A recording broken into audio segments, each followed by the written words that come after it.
Hey, welcome to the Press On podcast. We are so glad you are joining us. Like I said last week, this week would look a little different. It might sound a little different if you're just listening to us wherever you listen to your favorite podcast, because we're not in our normal studio. In fact, I am sitting at one of my favorite parks in Michigan, just doing my podcast in a new location. As I explained last week, we are in the process of moving out of Michigan, and so the studio had to come down.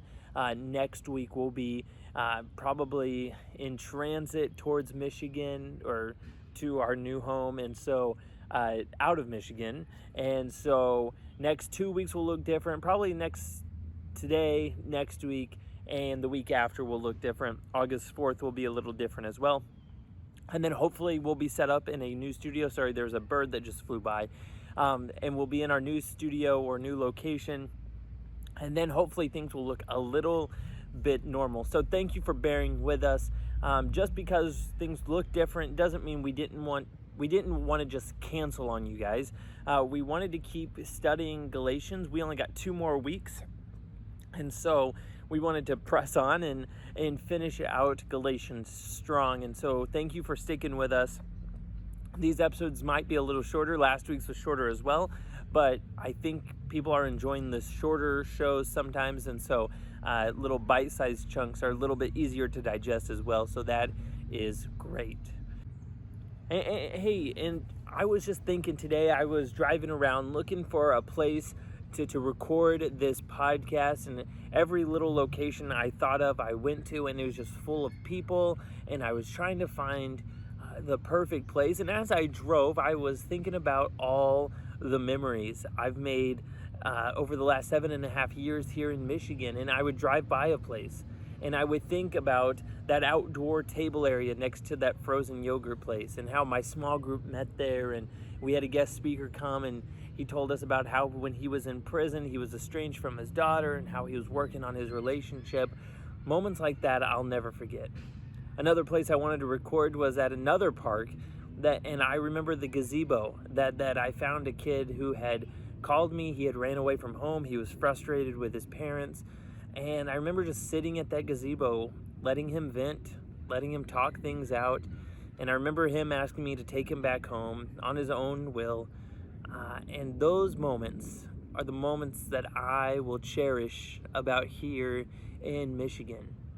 And because of mistakes that I've made, because of things that have happened, I'm leaving. And I have an option that I can either regret my time here. I don't think I can say I'm leaving here with no regrets, because I do have regrets. I wish I wouldn't have made some of the choices I've made. But I want to hold on to the better memories. In fact, this park. This is the park that I would take family photos with my exchange students. In fact, I have a great picture of 3 of us coming out of the 3 different porta potties at the same time, and the porta potties are right there. I have memories of them going to school dances and we coming here for them to take pictures. I have memories of just taking my dog for walks in this park. The river is just right there. I can see it. It's beautiful.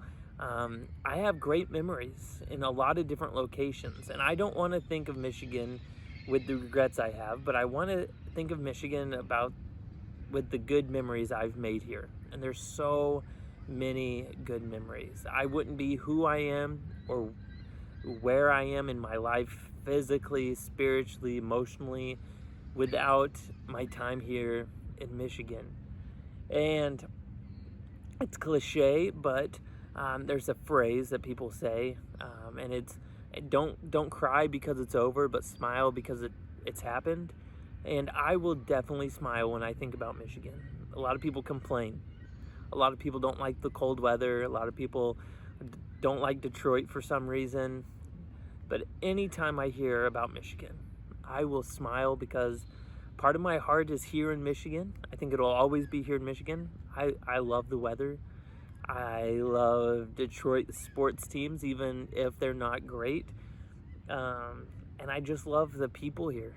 And so it is with a heavy heart that I'm leaving, but I am optimistic about the future. and I'm thankful for my time here in Michigan. I've made lifelong connections here, and a lot of those I know if I called those people to chat, they would love just to hear from me, and I would love to hear from them. And so I'm looking forward to the day that I can come back to Michigan to visit, to catch up with old friends. But I also know that God has great things on the horizon, and I'm also looking forward to those. All right, enough of that sappy stuff. Let's get into the juice of today's show. Let's keep it going. Let's keep this contest going. If you share this podcast with just one person at all, email us, pressonpod@gmail.com. Let us know who it was. It was your sister. It was your mother. It was your grandpa. Let us know who you shared this podcast with. It just has to be one. We don't need you to share it to all of your Facebook friends, but really hone in on one person and say, hey man, I want you to check this out. I think you could hear this. If you do that and let us know who you sent it to, you'll be entered to win a great prize from us as a way of saying thank you. And so it's simple. Share this podcast with just one person and you'll be entered in. And another thing is if everything with the move goes smoothly, August 11th, I believe, is a Wednesday. And on the August 11th show, we're going to go big. We're going to have announcements and giveaways. And we're going to give away something to somebody, but you must have the code from the next 3 podcasts. And so next week we'll give you a code word. The week after that we'll give you a code word. But today's code word, are you ready? Find somewhere to write it down. You'll need to know each of the 3 weeks' code words to win a prize on August 11th. This week's code word is pumpernickel. Pumpernickel is this week's code word. Don't ask me why. That's just what it is. So make sure August 11th you have all 3 code words, and you could win a prize on August 11th. Hey, let's really dive in to Galatians chapter 5. Can you believe it? We're 5 weeks into this book, to this letter that Paul wrote to the church in Galatia.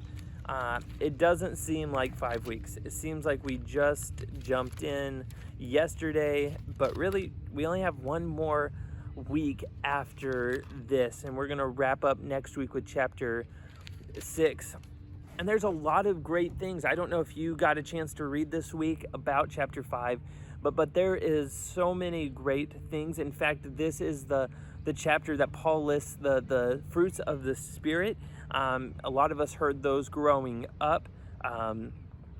But then he's continuing on talking about this freedom in Christ and this slavery to the law. And when I was reading this, I was thinking about what freedom looks like. And what does freedom look like for us? I think when we think about freedom, we want to be free to do what we want. We want to be free. You know, when we're growing up, we want to be free at 16 to drive where we want. When we're 18, we want to be free to vote and to be an adult. And when we're 21, we want to be free to drink if we choose to drink. But there's always this freedom of like where we want to do what we want to do. And I think in our culture, we've gotten into the mindset that that's what freedom is that freedom is doing what we choose to do. But Paul kind of flips it on its head. And he kind of says that's not quite what freedom is. He says that our freedom is in Christ.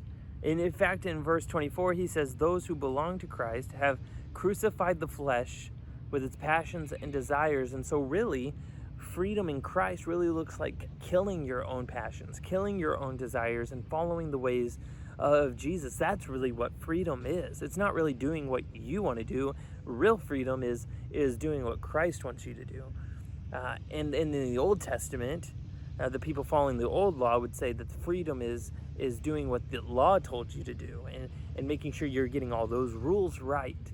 And so I think a lot of times we get confused on what freedom is. And so I hope when we talk about freedom, we talk about it in a Christ standpoint.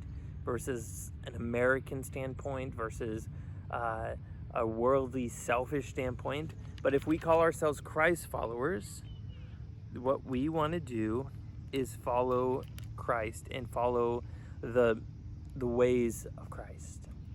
And how do we know if we're doing that? I think it all goes back to the fruits of the Spirit. If you need a refresher on those, in verse 22 it says, "But the fruit of the Spirit is love, joy, peace, patience, kindness, goodness, faithfulness, gentleness, self-control." And it says, "Against such things there is no law." There's nothing that will go against those things. So you want to know if you're living out that freedom in Christ. You want to know that you're living the way that Christ wants you to. Do a self-check against those. How are you doing with your patience? How are you doing loving people? How are you doing being joyful? And if I could be honest, there's always one of those that I could be working on myself. And so here's what I want to challenge you to do.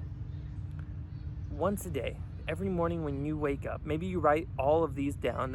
There's 9 of them. Maybe you write them down. And every morning you pick one of those. And you just pray, "God, today just give me peace. I'm really anxious about this thing happening in my life. Can you just grant me peace today?" And then tomorrow you wake up and you say, "God, help me be more gentle today. I was really harsh with my family yesterday for no reason.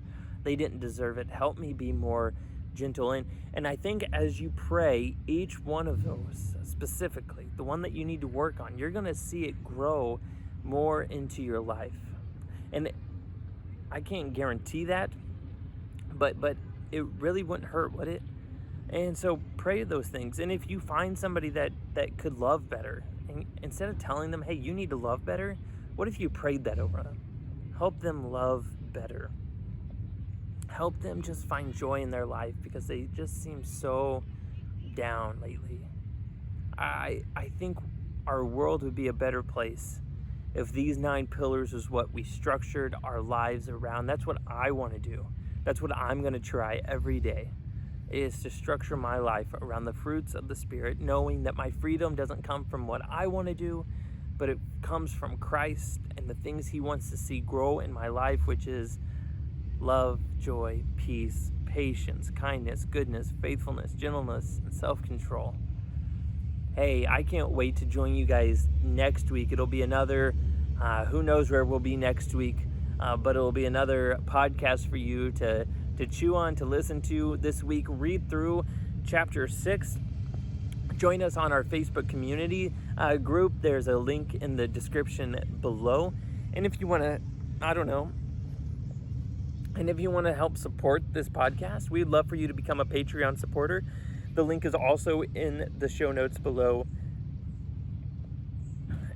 No matter what you do this week, as you try to find your freedom in Christ and only Christ, as you try to grow in the fruits of the Spirit, we encourage you to do one thing and one thing only, and that is to press on. We can't wait to see you next week. Until then, adios.